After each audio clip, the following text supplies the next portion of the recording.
Walaupun kita tak minum, tapi kita tolong jual. Dah, kita pandai buat arak. Contoh, dah, dulu zaman tak Islam pandai buat arak, jadi kita pun buat arak, jual kepada orang. Kita tak minum, boleh ke? Tak boleh, tetap haram. Sama ada kita hantar keluar, arak yang kita boleh kita hantar keluar, ataupun yang dibawa masuk, tak boleh. Dia tetap jadi haram. Ataupun menjadi pengedar arak, tak boleh. Bekerja di kedai arak, tak boleh. Semuanya menjadi haram. Oleh kerana itu Rasulullah SAW melaknat dan murka bagi orang yang terlibat dalam kegiatan arak berdasarkan sabda Nabi sallallahu alaihi wasallam, la'ana an-nabiy sallallahu alaihi wa alihi wasallam fil khamri 'asharatan 'asiraha wa mu'tasiraha wa syarabaha wa hamilaha wal mahmulata ilaihi wa saqiyaha wa ba'i'aha wa akila thamaniha wal mushtariya laha wa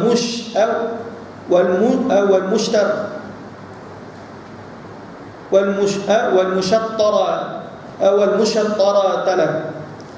Sadaq Rasulullah kama qala, hadis riwayat Tirmizi, Ibnu Majah, dan diriwayatkan oleh perawi yang thiqah. Kata Nabi sallallahu alaihi wasallam, la'ana Nabi sallallahu alaihi wasallam, Nabi sallallahu alaihi wasallam melaknati siapa? Fil khamril 'ashara, orang yang terlibat dengan arak itu 10 golongan. Yang pertama, asiraha, orang yang memerah arak. Perah, tolong buat. Mula-mula dia perah tu tak jadi arak lagi, dia perah anggur. Dia kata tak apa, saya perah benda halal lagi ustaz. Waktu tu tengah jadi halal lagi, anggur tu halal lagi. Cuma diperah dengan tujuan menjadikan ianya arak. Maka orang ni Allah laknat, Nabi laknat. Orang yang perah dia, wa mu'tasiraha, dan orang dan yang diperah untuk, maknanya dia bekerja. Orang tadi yang pertama dia bekerja untuk perah arak, yang kedua tuan punya tu, yang diperah untuknya, tuan punya arak tadi, yang diperah untuknya arak itu. Wa syaribaha, dan orang yang meminumnya. Wa hamilaha, dan orang yang bawanya, memikulnya. Dan wal mahmula ilaihi, dan orang yang dibawakan kepadanya arak. Tukang hidang arak dilaknat Allah, dan tukang hidang tu bawa kepada orang yang nak minum, dah, maka ia juga menjadi haram. Wasaqiyaha wa ba'iyaha wa akala thamaniha wa mushtariya laha wa wal mutashaqqata lah, dan orang yang menuangkan arak ini, dan yang menjualnya, dan yang memakan hartanya, yang membelinya, dan yang dibelikan untuknya, semua terlibat dalam kelompok yang dilaknat oleh Nabi sallallahu alaihi wasallam. Yang perah pertama, yang diperahkan untuknya. Kedua, yang tukang minum, dia tak beli, dia minum je. Ini dilaknat.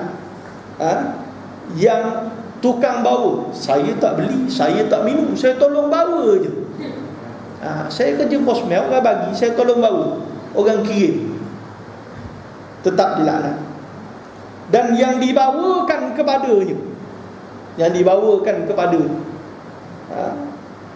tu maknanya orang yang ditujukan arak tu, diberikan arak tersebut. Dan yang tukang tuang, saya tak ada apa, saya tukang tuang je. Tetamu mari rumah, tak baiklah ustaz, nak ra'i tetamu Cina mari. Nah, kita kan mesti toleransi sama kaum. Jadi kebetulan duduk rumah dia minta tolong tuang, tak boleh, haram. Yang memakan harta hasil daripada arak tadi, hasil daripada arak tadi, maka harta hasil daripadanya haram. Dan yang membelinya, tukang beli, yang tu maklumlah haram. Dan yang dibelikan untuk haram. Kita kerja pejabat, ada orang tanya ustaz, saya kerja, dia berniaga, lepas tu orang bagi hadiah arak, ada macam syarikat minyak, ada stesen minyak biasa. Stesen minyak ni dia ada pertemuan mesyuarat dia. Kadang-kadang memang dia bagi hadiah arak. Orang kafir memang dia cara tu je, dia nak rosak orang Islam. Dia bagi hadiah arak. Kalau saya buang rugi Ustaz. Dah. Membazir, tak adanya. Buang najis tak ada yang membazir. Tak adanya orang kata buang air membazir ni. Rugi yang saya makan tadi tak ada, buang. Buang. Tak ada, tak apalah saya bagi ke orang kafir Ustaz. Tak apalah, daripada membazir, dapat ke saya, baik saya bagi kepada orang kafir. Tak boleh. Buang. Buang. Jangan kita pula tolong bagi. Tak ada. Tak boleh.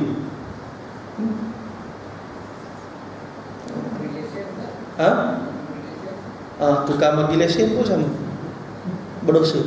Bukan haram biasa, haram jadah. Tukar bagi lesen. Cuma dia bagi lesen ni, ulama bahas, kita bagi untuk orang kafir saja. Untuk orang kafir saja, untuk mereka sok, untuk sama-sama mereka berjuang. Itu diberi syarat. Tapi hasil daripada lesen tak boleh guna pada kita untuk ni.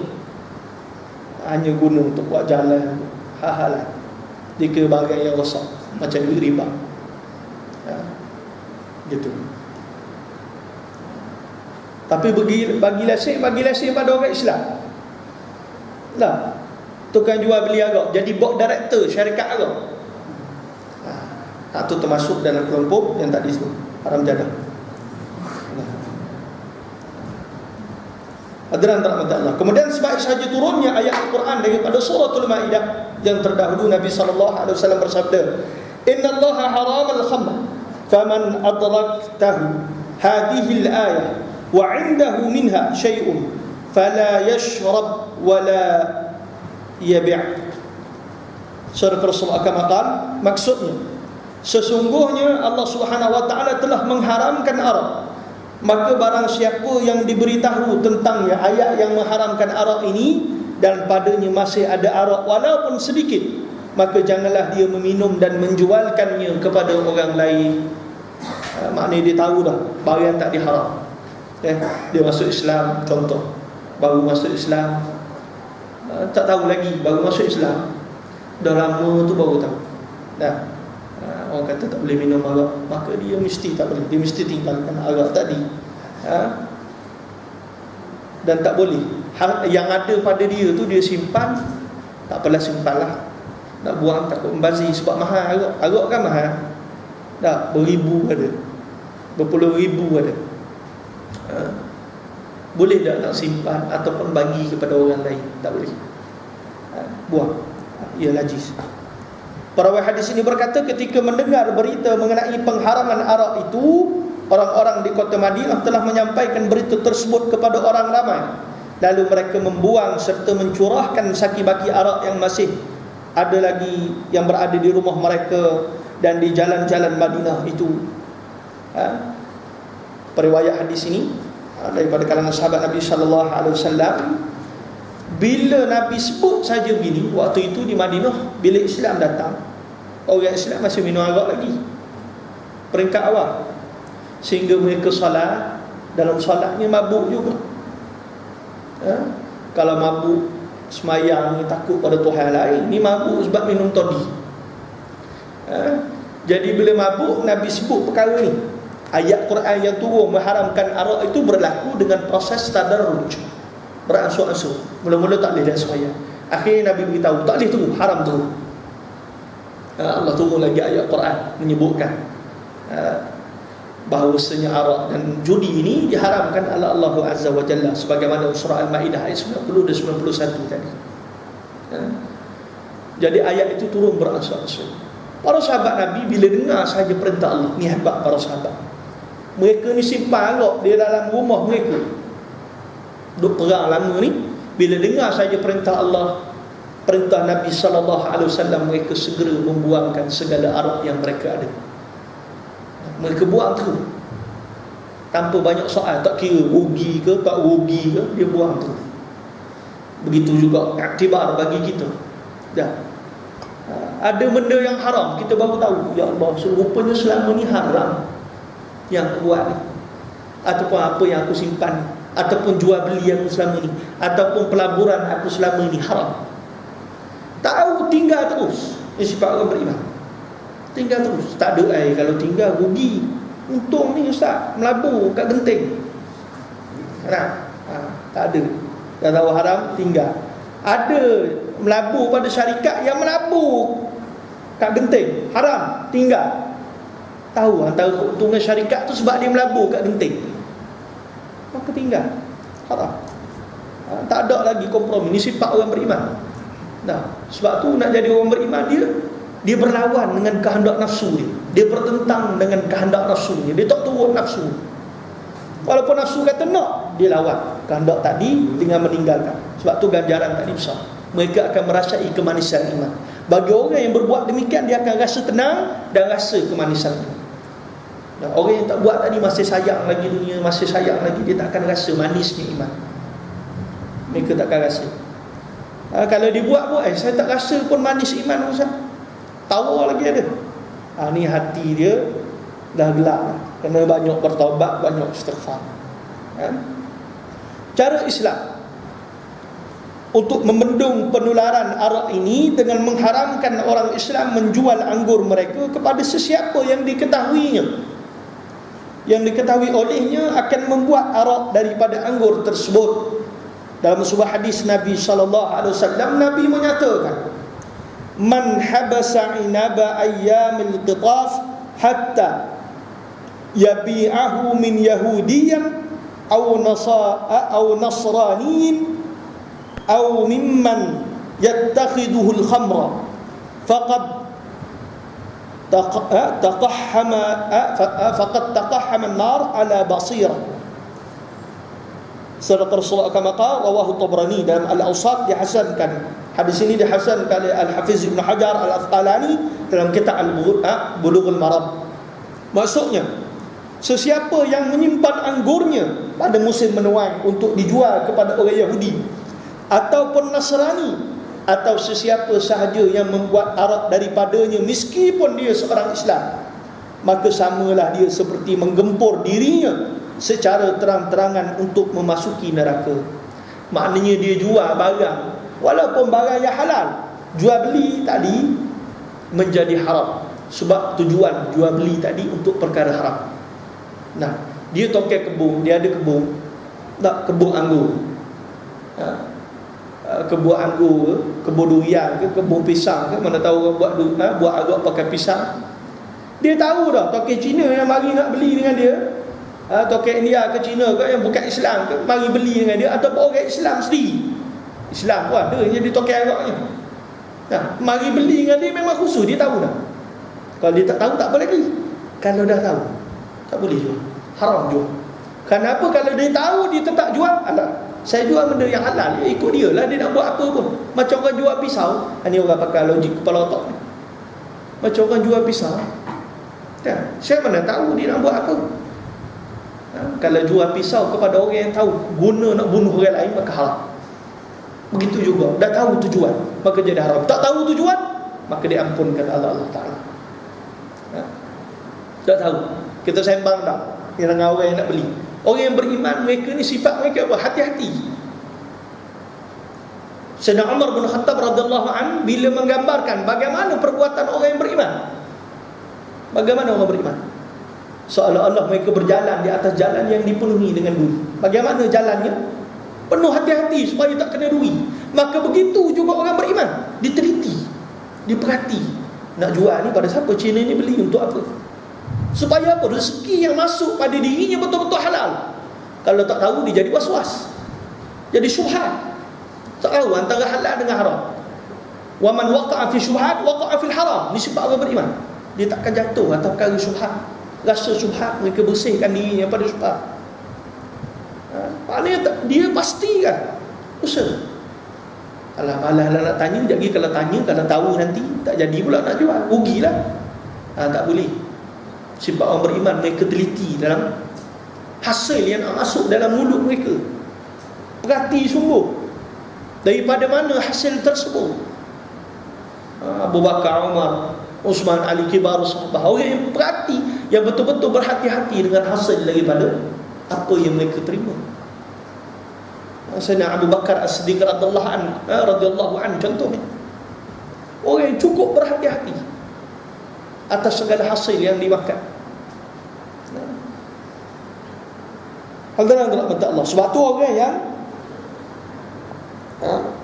yang jual beli barang yang haram, barang yang halal ni kepada orang yang melakukan haram, perkara yang haram ni, dia jual bom ke, dia jual apa saja dengan tujuan tahu dah orang ni nak buat kerja haram, maka dia samalah dengan kelompok yang disebutkan dalam hadis ini, faqad taqahhaman nar 'ala al-basirah, seolah-olah dia nak gempur masuk neraka secara terang-terangan. Mereka sungguh-sungguh nak masuk neraka. Mereka pilih jalan untuk memasuki neraka Allah Azza wa Jalla. Itu antara perbahasan dalam. Saya baca sikit lagi. Boleh Sebab lewat lagi tuan-tuan kata saya makan duit haram macam makan arak juga. Nanyalah saya.